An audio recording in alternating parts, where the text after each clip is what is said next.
जी बच्चों अस्सलाम वालेकुम। So what we are starting today. अच्छा, आज हम लोग पढ़ रहे हैं, काफ़ी अरसे के बाद मैंने नियोप्लेजिया को रिज्यूम किया। ठीक है, ब्लॉक 8 में पैथोलॉजी में नियोप्लेजिया हम लोग पढ़ रहे हैं। इसमें हम लोग क्या डिस्कस कर रहे थे बच्चों? इससे पहले हम लोग नियोप्लेजिया के हॉल मार्क्स डिस्कस कर रहे थे। ठीक है, जो फर्स्ट हॉल मार्क था self sufficiency in growth signals, वो मैंने आप लोगों को सारा यहाँ से कंप्लीट करवा दिया हुआ था। सही है, और इसके 4 स्टेप्स है वो सारे मैंने आप लोगों को कंप्लीट करा दिए हुए थे। अब हम लोगों ने इंशाल्लाह जो है ना इसका सेकेंड हॉल मार्क पढ़ना है, that is insensitivity to the growth inhibitory signals. ठीक है, और ये हम लोग कहाँ से कवर कर रहे हैं? ये हम लोग आप लोगों की रिकमेंडेड बुक रॉबिन से चैप्टर नंबर 6 से कवर कर रहे हैं। सही है बच्चों। अब insensitivity to growth inhibitory signals का क्या मतलब होता है बच्चों? इनसेंसिटिव एक होता है ना बंदा सेंसिटिव। सेंसिटिव कहते हैं कि जो हर चीज़ को बहुत ज़्यादा रिस्पॉन्ड करता है, हर चीज़ को बहुत दिल पे ले लेता है, वो सेंसिटिव होता है। सो इनसेंसिटिविटी का मतलब होता है कि इसको कोई फ़र्क ही नहीं पड़ रहा। ठीक है, ये इंडिपेंडेंट हो चुका है। Insensitivity to growth inhibitory signals, यानी कि अब क्या हुआ है कि जो आपके पास सेल्स थे वो इनसेंसिटिव हो चुके हैं, उनके ऊपर जितने भी ग्रोथ इनहिबिटरी सिग्नल आ रहे हैं ना वो उसको रिस्पॉन्ड नहीं कर रहे, इल रिस्पॉन्सिव हो गए हैं। ठीक है, सो बेसिकली हम लोगों ने ट्यूमर सप्रेसर जीन्स के बारे में इसमें पढ़ना है। अच्छा, ये भी आप लोगों को समझ नहीं आता, मैं थोड़ा आप लोगों को तफसील से समझाती हूँ। बच्चों आप लोग इमेजिन करो कि आप लोगों के पास एक गाड़ी है, एक कार है। अब कार के अंदर क्या होता है? कार के अंदर एक एक्सेलरेटर होता है जिससे स्पीड गाड़ी की बढ़ती है। ठीक है, और वहाँ पे साथ में ब्रेक होती है जिससे स्पीड गाड़ी की रुकती है। अब अगर हम क्या करें कि किसी गाड़ी के ब्रेक्स फेल हो जाएं, ब्रेक क्या करती है? उसको रोकने का काम देती है। एक्सेलरेटर क्या करता है? बढ़ाने का काम देता है। अगर किसी गाड़ी का एक्सेलरेटर बहुत ज़्यादा स्पीड में हो, यानी कि एक्सेलरेटर प्रेस करके छोड़ दिया और ब्रेक्स फेल हो गए हैं, तो क्या होगा बच्चों? एक्सीडेंट हो जाएगा। जाहिर है स्पीड उसकी बहुत ज़्यादा चल रही है और जो स्पीड रोकने वाली चीज़ थी, ब्रेक थी, वो फेल हो चुकी है, तो एक्सीडेंट हो जाएगा। इसी तरह बच्चों हमारी बॉडी में भी होता है कि हमारी बॉडी के अंदर जब सेल साइकिल चलता है, सेल डिवाइड होते हैं, माइटोसिस होता है, तो सेल साइकिल को या सेल के नंबर को कंट्रोल करने के लिए कुछ ब्रेक्स लगे हुए होते हैं। आपको नेचर ने वो ब्रेक्स दिए जिनको हम कहते हैं ट्यूमर सप्रेसर जीन्स।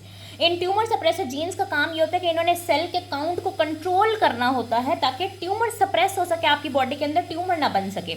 लेकिन जब हमारी बॉडी के ये ब्रेक्स या ट्यूमर सप्रेसर जीन फेल हो जाते हैं तो कैंसर डेवलप हो जाता है। ठीक है, अब आप लोगों को याद होगा हम लोगों ने ऑन्कोजीन्स के बारे में पढ़ा था। ऑन्कोजीन्स हमारे पास ऑन्कोप्रोटीन्स बना रही होती हैं, और ऑन्कोप्रोटीन क्या करती हैं? ग्रोथ प्रोमोटिंग इफेक्ट लेकर आती हैं। इसी तरह ट्यूमर सप्रेसर जीन्स ऐसी प्रोटीन्स बना रही होती हैं जो कि ग्रोथ इनहिबिटरी इफेक्ट लेके आ रही होती हैं। अगर आपने बॉडी के अंदर नॉर्मल सेल काउंट रखना है तो ऑन्कोजीन और ट्यूमर सप्रेसर जीन के दरमियान का बैलेंस मेंटेन होना चाहिए, ये कि ग्रोथ प्रोमोटिंग इफेक्ट बहुत ज़्यादा ना हो और ग्रोथ इनहिबिटरी इफेक्ट बहुत कम ना हो। ठीक है, ये वही बात है कि ये एक्सेलरेटर है और ये गाड़ी की ब्रेक है। अगर ब्रेक फेल हो जाएगी तब भी कैंसर डेवलप हो जाएगा, अगर एक्सेलरेटर बहुत ज़्यादा हो जाएगा तब भी कैंसर डेवलप हो जाएगा। ठीक है, सो जो हमारे पास कैंसर के सेल्स होते हैं बेसिकली वो क्या करते हैं कि वो इन ग्रोथ इनहिबिटरी सिग्नल्स या इन ट्यूमर सप्रेसर जीन्स के लिए अनरिस्पॉन्सिव हो जाते हैं, वो उसको रिस्पॉन्ड करना ही बंद कर देते हैं, उनके ऊपर ग्रोथ इनहिबिटरी सिग्नल काम ही नहीं करते और वो मुसलसल जो है ना अनकंट्रोलेबली प्रोलिफरेट होते रहते हैं और बॉडी के अंदर कैंसर डेवलप हो जाता है। ठीक है, अब जब हमारे पास ट्यूमर सप्रेसर जीन्स नॉर्मली काम कर रहे होते हैं तो वो क्या करते हैं? ग्रोथ को इनहिबिट करते हैं, जो सेल का काउंट होता है उसको कंट्रोल करते हैं। किस तरह से करते हैं बच्चों? 3 तरीक़ों से करते हैं। वो कुछ ऐसा करेंगे कि या तो सेल एंटर हो जाए G0 फेज़ के अंदर। G0 फेज़ हमारे पास क्या होता है? क्वीजेंट स्टेज है, यानी कि सेल जो है ना वो टेम्प्रेरी रेस्टिंग स्टेज के अंदर चला जाए। नॉर्मली हमारे पास क्या होता है कि G1 से वो S फेज़ में जाता है, S फेज़ से वो G2 फेज़ में जाता है, G2 से वो M फेज़ में जाता है, और इस तरह से सेल साइकिल रिपीट होता है।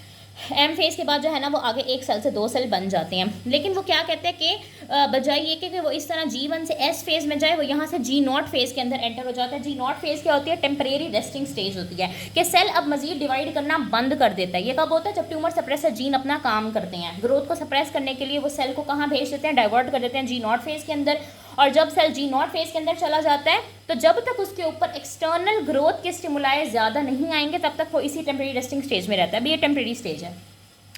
या तो ट्यूमर सप्रेसर जीन ऐसा करेंगे कि सेल्स को नॉन रेप्लिकेटिव सीनेंस में भेज देंगे, यानी कि अब यहाँ पे सेल क्या था? टेम्परेरी रेस्टिंग स्टेज में गया, अब क्या हुआ? सेल परमानेंटली रेस्टिंग स्टेज में चला गया, अब वो दोबारा कभी भी डिवाइड नहीं हो पाएगा। नॉन रेप्लिकेटिव सीनेंस का मतलब है कि जो सेल है वो मैच्योर होते हैं परमानेंटली और स्टॉप कर जाते हैं dividing, they lose the replicative potential. या तीसरा आउटकम क्या हो सकता है कि सेल्स जो है ना दे अंडरगो एपोप्टोसिस। एपोप्टोसिस क्या होती है? जो सेल की सुसाइड होती है, सेल की प्रोग्राम्ड सेल डेथ। या तो वो टेम्परेरी रेस्टिंग स्टेज में चला जाएगा, या वो अपना लूज कर देगा रेप्लिकेटिव पोटेंशियल, या तो वो सेल ही मर जाएगा, उसकी प्रोग्राम सेल डेथ हो जाएगी। ये तब होता है जब ट्यूमर सप्रेसर जीन नॉर्मली काम कर रहे हों। अब ट्यूमर सप्रेसर जीन ये काम क्यों करते हैं, कब करते हैं, जब वो देखते हैं कि सेल का काउंट बहुत रैपिडली डिवाइड हो रहा है या सेल ज़रूरत से ज़्यादा बन रहे हैं, तो ये 3 काम करके सेल की ग्रोथ को, सेल के नंबर को कंट्रोल कर लेते हैं। तो ट्यूमर सप्रेसर जीन्स का नॉर्मली काम करना बहुत ज़्यादा ज़रूरी है। अब हमारे पास बच्चों क्या होता है कि मेजरली जो ट्यूमर सप्रेसर जीन है वो हमारे पास 2 हैं। कौन कौन सी? एक हमारे पास आरबी जीन है जिसको रेटिनोब्लास्टोमा जीन भी कहते हैं, और इसको governor of the cell cycle कहते हैं, क्योंकि ये सेल साइकिल को गवर्न कर रहा होता है। जिस तरह हमारे पास प्रोविंस के मुल्क के इस तरह से गवर्नर्स होते हैं ना, जिन्होंने मुल्क को चलाना होता है, इसी तरह आरबी जीन सेल साइकिल का गवर्नर है, इसने सेल साइकिल को गवर्न करना होता है। कैसे करना होता है ये हम आगे पढ़ेंगे। इसी तरह हमारे पास TP53 जीन होती है जिसको हम कहते हैं गार्डियन ऑफ द जीनोम। ये गार्डियन है और ये गवर्नर है, ये बातें आपको याद होनी चाहिए। एज इट इज़ आपसे MCQ में पूछा जा सकता है कि what is the governor of the cell cycle. So आज की वीडियो के अंदर इंशाल्लाह हम आरबी जीन को डिस्कस करेंगे और नेक्स्ट वीडियो के अंदर हम TP53 जीन को डिस्कस कर रहे होंगे। सो बच्चों, आरबी जीन का पूरा नाम क्या है? Retinoblastoma gene. अब इसको रेटिनोब्लास्टोमा क्यों कहते हैं? बेसिकली रेटिनोब्लास्टोमा ना रेटिना के एक ट्यूमर को कहा जाता है, और रेटिना के ट्यूमर जो है ना एक बच्चे के अंदर इसी तरह रेटिनोब्लास्टोमा डेवलप हुआ था, रेटिना का ट्यूमर डेवलप हुआ था, और उस रेटिनोब्लास्टोमा उस केस के अंदर सबसे पहले ये जीन जो है ना वो आइडेंटिफाई की गई थी, डिस्कवर की गई थी कि इस जीन के अंदर म्यूटेशन है, तो वहाँ से फिर इसका नाम पड़ गया, इसलिए इसको रेटिनोब्लास्टोमा जीन कहते हैं। लेकिन ये सिर्फ आइज़ के कैंसर के नहीं, ये बहुत सारे कैंसर्स के लिए रिस्पॉन्सिबल है। ठीक है, तो रेटिनोब्लास्टोमा जीन नॉर्मली हमारे पास क्या है? Tumour suppressor gene. इसका काम क्या है कि इसने ट्यूमर को सप्रेस करना है, इसने सेल साइकिल को कंट्रोल में रखना है। जब ये इनएक्टिव हो जाएगी या म्यूटेटेड फॉर्म में आ जाएगी तो सेल अनकंट्रोलेबली प्रोलिफरेट होना शुरू हो जाएगा, क्योंकि ये क्या है? ब्रेक का काम दे रही है। जब ब्रेक फेल हो जाएंगे तो गाड़ी का एक्सीडेंट हो जाएगा। बच्चों को कहते हैं कि ये की नेगेटिव रेगुलेटर है सेल साइकिल की। ये प्रोटोटाइप ट्यूमर सप्रेसर जीन है, ये फर्स्ट डिस्कवर्ड, सबसे पहली ट्यूमर सप्रेसर जीन जो डिस्कवर हुई थी दैट वाज रेटिनोब्लास्टोमा जीन। अब ये क्या कर रही होती है बच्चों? ये कंट्रोल कर रही होती है G1S चेक पॉइंट को। अभी मैंने आप लोगों को बताया ना कि सेल किस तरह से डिवाइड हो रहा होता है कि वो G1 से S फेज के अंदर जाता है, फिर G2 फेज के अंदर, फिर M फेज के अंदर। तो यहाँ G1 से S फेज के अंदर जाने के लिए जो बीच में चेक पॉइंट होता है ना, ये checkpoint basically RB control कर रही होती है, आरबी जीन कंट्रोल कर रही होती है। और जब ये आरबी जीन डायरेक्टली या इनडायरेक्टली इनएक्टिवेट हो जाएगी तो बहुत ज़्यादा ह्यूमन कैंसर डेवलप हो सकते हैं। ऑस्टियोसार्कोमा हो सकता है, small cell carcinoma of the lung हो सकता है, ब्रेस्ट कैंसर हो सकते हैं, और भी बहुत तरह के कैंसर्स हो सकते हैं। तो यहाँ तक मैंने आप लोगों को क्या बात बताई है बच्चों? मैं आप लोगों को बात बता रही थी कि आज के इस टॉपिक में हम लोगों ने ट्यूमर सप्रेसर जीन के बारे में पढ़ना है कि किस तरह बेसिकली हम ये पढ़ रहे हैं कि कैंसर आपकी बॉडी के अंदर डेवलप कैसे होता है। हमें पता है कि आपके जिस्म के अंदर इतने सारे डिफेंस सिस्टम पड़े हुए हैं, तो किस तरह वो हर डिफेंस सिस्टम को चकमा देता है, दगा देता है, और किस तरह से वो आपकी बॉडी के अंदर ग्रो करता है, फैलता है, हम लोग ये पढ़ रहे हैं। तो हम लोगों ने आज के टॉपिक में ये बात पढ़नी है कि जो नियोप्लेजिया होता है वो ग्रोथ इनहिबिटरी सिग्नल के लिए इनसेंसिटिव और अनरिस्पॉन्सिव हो जाता है। फिर मैंने आप लोगों को बताया कि ऑन्कोजीन ऑन्कोप्रोटीन बनाती है जिनके ग्रोथ प्रमोटिंग इफेक्ट होते हैं, tumour suppressor gene tumour suppressor protein बनाते हैं जिनके ग्रोथ इनहिबिटरी इफेक्ट होते हैं। जब ये ट्यूमर सप्रेसर जीन जो हमारे बॉडी के ब्रेक्स हैं, जब ये फेल हो जाएंगे तो कैंसर की डेवलपमेंट बहुत ज़्यादा बढ़ जाएगी। फिर मैंने आपको बताया कि जो ट्यूमर सप्रेसर जीन जब नॉर्मली काम करती हैं तो वो 3 तरीक़ों से ग्रोथ को इनहिबिट करती हैं। ठीक है, कि क्विजेंटली भी स्टॉप कर सकती हैं, टेम्परेरी रेस्टिंग स्टेज में जा सकता है सेल, परमानेंटली भी जो है ना वो रेप्लिकेटिव पोटेंशियल लूज हो सकता है, या फिर जो सेल है ना वो अपोप्टोसिस भी अंडरगो कर सकता है और उसकी प्रोग्राम्ड सेल डेथ भी हो सकती है। ठीक हो गया। उसके बाद हमारे पास हमने पढ़ा कि ट्यूमर सप्रेसर जीन 2 तरह की हैं। एक हमारे पास आरबी जीन है जो कि हमारे पास governor of the cell cycle, और एक हमारे पास TP53 है जो कि गार्डियन ऑफ द जीनोम है। फिर हमने रेटिनोब्लास्टोमा जीन की बात की है कि ये की नेगेटिव रेगुलेटर है सेल साइकिल का। ये सबसे पहली ट्यूमर सप्रेसर जीन है जो डिस्कवर हुई थी। ये G1S चेक पॉइंट को कंट्रोल कर रही होती है, और जब ये म्यूटेट हो जाती है तो हमारे पास बहुत सारे कैंसर बॉडी के अंदर डेवलप हो जाते हैं।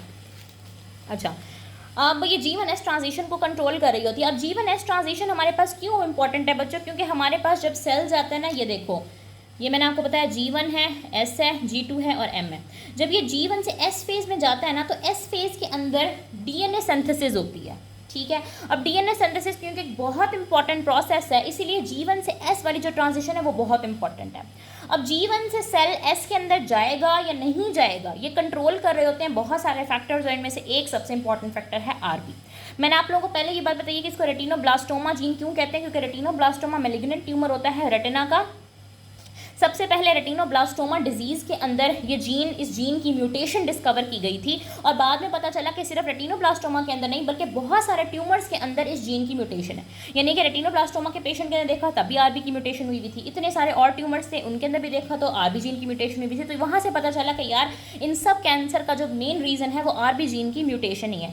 तो ये हमारे पास बहुत सारे ट्यूमर्स कॉज कराती है। अगर आरबी जीन के अंदर म्यूटेशन हो जाएगी तो ना सिर्फ रेटिनोब्लास्टोमा बल्कि osteosarcoma, breast cancer, lung cancer, bladder cancer, small cell carcinoma of the lung, बहुत सारे कैंसर्स हो सकते हैं। ठीक हो गया। अब हम बात करते हैं क्नडसन्स 2 हिट हाइपोथेसिस की। जो क्नडसन है ये हमारे पास साइंटिस्ट का नाम है, इसने 2 हिट हाइपोथेसिस दिया था। यहाँ हिट से मुराद ना म्यूटेशन है। अभी मैं आपको एक्सप्लेन करती हूँ कैसे। अब आप इमेजिन करें कि आपके पास एक साइकिल है या मोटरसाइकिल है, उसके अंदर ना 2 तरह की ब्रेक्स लगी हुई होती हैं। इवन गाड़ी के अंदर भी एक हैंड ब्रेक होती है, एक नीचे वाली ब्रेक होती है। सो अगर आपके पास एक साइकिल है उसके अंदर 2 ब्रेक्स हैं और आप किसी पाथवे पे जा रहे हैं, एक ब्रेक फेल हो गई और एक ब्रेक इंटैक्ट है, तो क्या आपका एक्सीडेंट हो सकता है? नहीं बच्चों, आपका एक्सीडेंट नहीं हो सकता। क्यों नहीं हो सकता? क्योंकि एक ब्रेक फेल हुई है लेकिन एक ब्रेक तो काम कर रही है। एक्सीडेंट तब होगा जब आपके पास दोनों ब्रेक्स फेल हो जाएंगी। ठीक है, अभी तो एक ब्रेक है ना, अभी एक ब्रेक ठीक है, एक ब्रेक खराब है, लेकिन आप एक ब्रेक को इस्तेमाल कर सकते हैं, एक्सीडेंट को प्रिवेंट कर सकते हैं। इसी तरह बच्चों जो हमारे पास आरबी जीन है ना, इसके हमारे पास 2 अलील होते हैं। एक अलील आपकी मदर से आपके अंदर आ रहा होता है और एक अलील आपके फादर से आपके अंदर आ रहा होता है। अब जब ये दोनों अलील म्यूटेटेड हो जाएंगे, लॉस हो जाएंगे, डिसफंक्शनल हो जाएंगे, तभी बॉडी के अंदर कैंसर डेवलप होगा। यानी कैंसर की डेवलपमेंट के लिए इन दोनों अलील्स का म्यूटेटेड होना बहुत ज़रूरी है। अगर एक अलील म्यूटेटेड होगा तो कैंसर डेवलप नहीं होगा लेकिन हाई रिस्क हो सकता है। लेकिन जब तक एक अलील भी दोनों में से इंटैक्ट है तब तक कैंसर डेवलप नहीं होगा। अब जो क्नडसन था उसने अपना 2 हिट हाइपोथेसिस दिया था। उसने क्या बात बोली थी? उसने बोला था कि both the normal alleles of RB locus must be inactivated for the development of retinoblastoma. यानी कि रेटिनोब्लास्टोमा की डेवलपमेंट के लिए जो आरबी जीन है इसके दोनों अलील्स का इनएक्टिवेट होना या म्यूटेट होना बहुत ज़रूरी है, अदरवाइज ट्यूमर डेवलप नहीं होगा।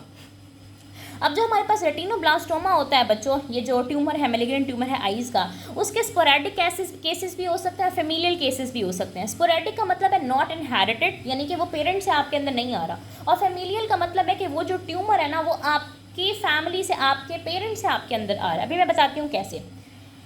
स्पोरेडिक केसेस में हमारे पास क्या होता है कि जब एक बच्चा पैदा होता है ना तो उसके ये आरबी जीन है, ये इसके 2 अलील्स हैं। ये आरबी जीन के दोनों अलील नॉर्मल होते हैं, तब इनको कुछ भी नहीं होता। जैसे ही वो बच्चा बड़ा होता है उसका एक्सपोजर होता है कार्सिनोजेनिक एजेंट्स के साथ, तो उसको फर्स्ट हिट लगती है। फर्स्ट हिट का मतलब है फर्स्ट म्यूटेशन।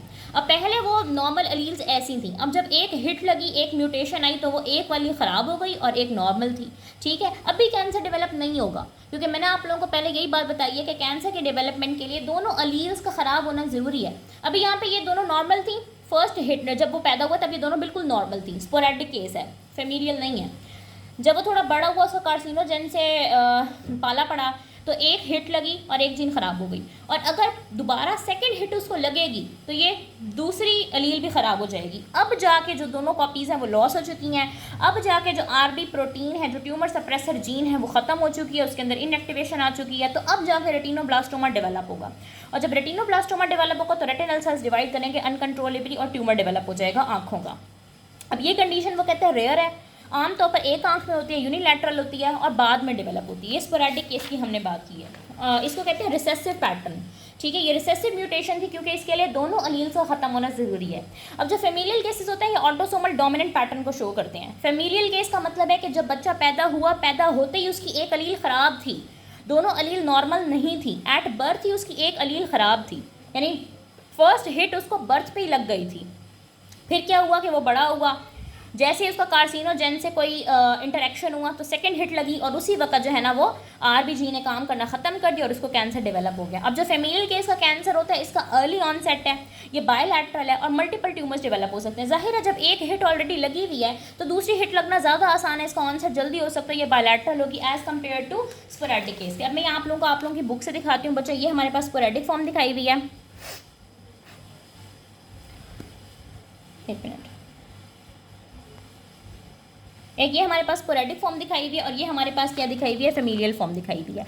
अब देखिए स्पोरेटिक फॉर्म के अंदर क्या है कि ये हमारे पास मेल पेरेंट है, ये फीमेल पेरेंट है, दोनों के जो जीन्स है ना वो नॉर्मल है। ये स्पर्म है, ये एग है, ये जाइगोट बन गया। जाइगोट बनने के बाद ये सोमैटिक सेल्स डेवलप हुए, ये सारे नॉर्मल थे, ठीक है। उसके बाद ये रेटिनल सेल्स थे, पहले सारे नॉर्मल थे, बाद में जो है ना इसको यहाँ पे एक म्यूटेशन लगी, ठीक है, फिर दूसरी म्यूटेशन लगी और यहाँ पे रेटिनोब्लास्टोमा डेवलप हो गया, रेटिना के अंदर ट्यूमर डेवलप हो गया। स्पोरेटिक केस है, इसका ऑनसेट लेट हो सकता है, जरूरी नहीं है कि ये हर इंसान के अंदर हो। लेकिन जो फेमिलियल केस है बच्चों, उसके अंदर पहले से ही ये देखें मेल पेरेंट के अंदर जो जीन थी वो ख़राब थी, पहले से यहाँ पे रेड कलर की लाइन लगी हुई है, ऑलरेडी फर्स्ट हिट हो चुकी थी और जैसे ही एक म्यूटेशन हुई तो इसके अंदर रेटिनोब्लास्टोमा डेवलप हो गया।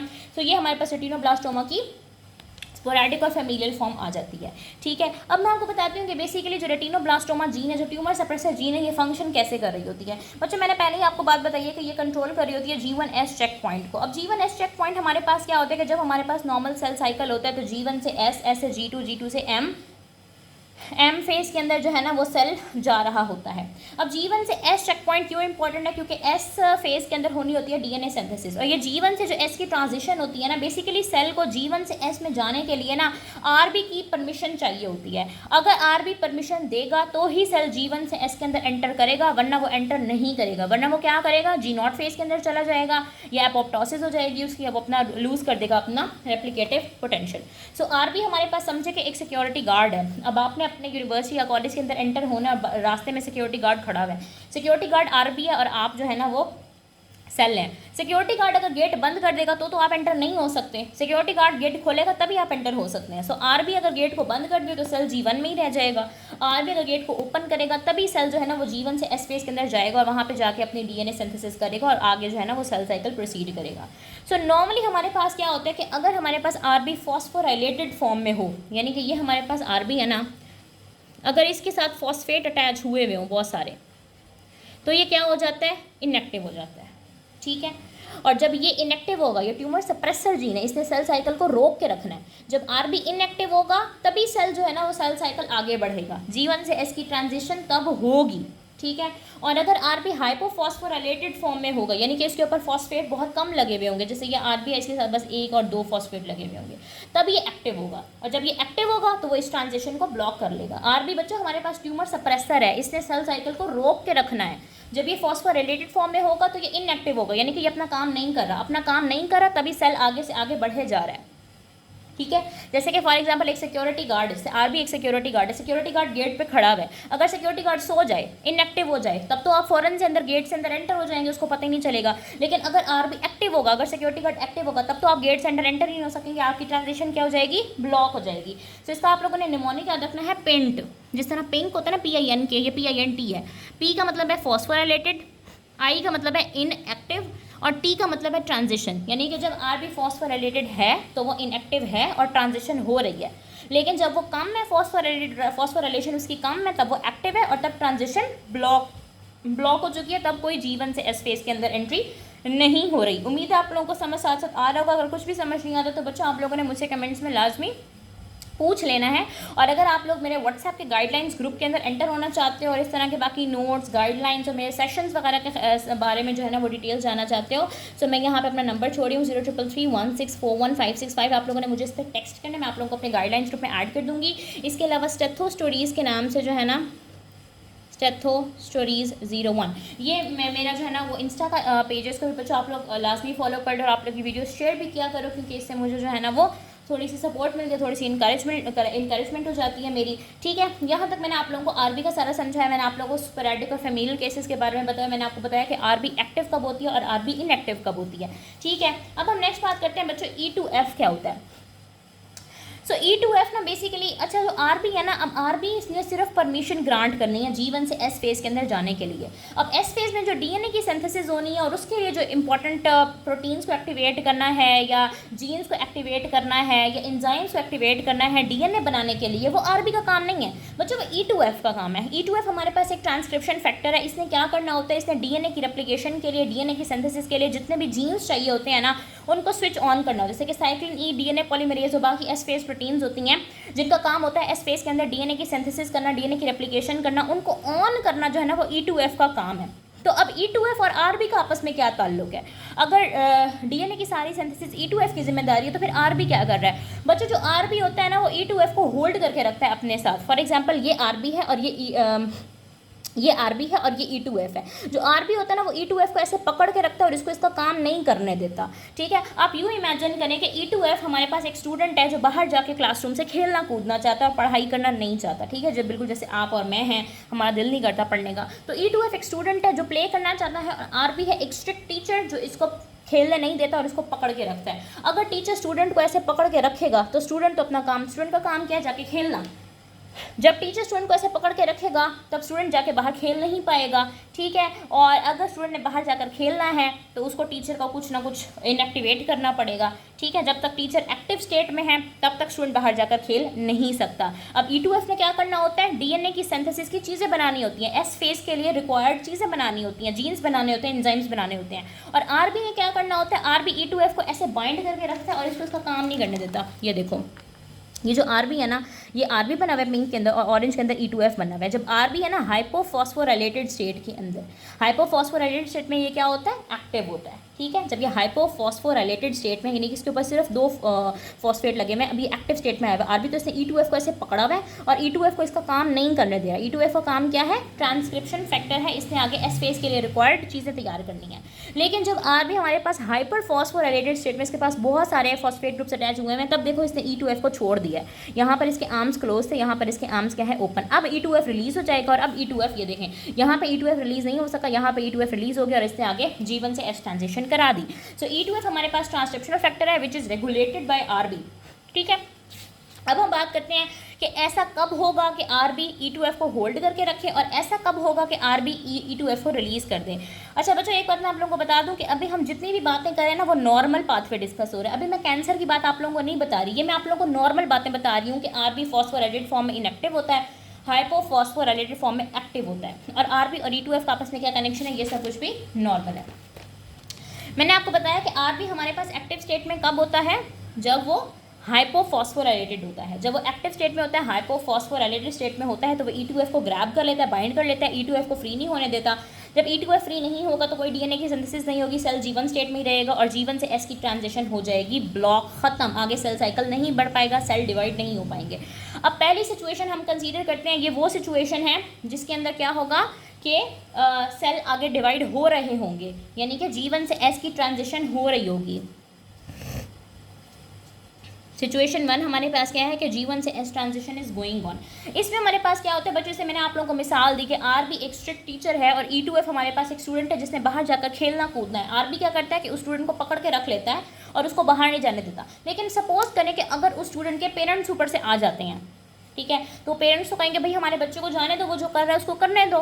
ठीक है, आप लोगों के पेरेंट्स तो ऐसा नहीं करेंगे वैसे लेकिन जो नॉर्मल पेरेंट्स हैं वो क्या करते हैं, वो कहते हैं कि भाई हमारे बच्चे को जाने दो। ठीक है, तो अब लेट सपोज कि बच्चे के पेरेंट्स ऊपर से आ जाते हैं, ठीक है, और जो RB है, जो स्ट्रिक्ट टीचर है, उसको E2F को रिलीज़ करना पड़ता है, उसको छोड़ना पड़ता है। इसी तरह बच्चों हमारी बॉडी के अंदर अगर ग्रोथ फैक्टर्स बाहर से आ जाए, माइटोजेनिक फैक्टर्स बाहर से आ जाए, माइटोजेनिक फैक्टर्स यानी जिन्होंने माइटोसिस करवानी है, अगर आपकी बॉडी के अंदर सेल्स की ज़रूरत हो जाती है, बॉडी कहती है भाई मुझे सेल की ज़रूरत है, RB को बोलो मुझे काम करने दे, E2F को काम करने दे।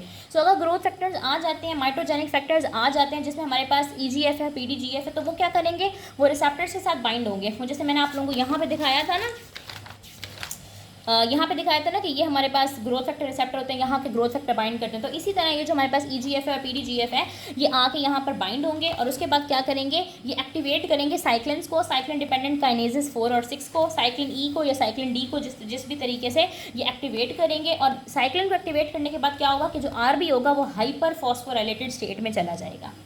ठीक है, जब वो हाइपर फॉस्फोराइलेटेड स्टेट में चला जाता, तो मैंने आपको नाम याद कराया था पेंट।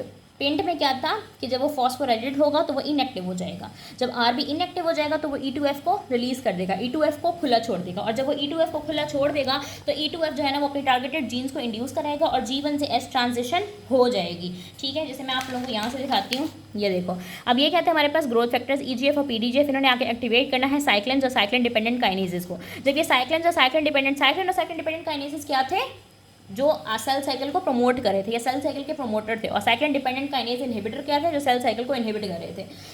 तो जो ग्रोथ फैक्टर थे इन्होंने एक्टिवेट किया साइक्लिन और साइक्लिन डिपेंडेंट काइनेजेस को, और आरबी आ गया हाइपर फॉस्फोराइलेटेड स्टेट में। जब वो हाइपर फॉस्फोराइलेटेड स्टेट में आ गया तो E2F हो गया फ्री। E2F यहाँ से क्या करता है, ट्रांसक्रिप्शन एक्टिवेशन कराता है, जीवन से एस ट्रांजिशन हो जाती है।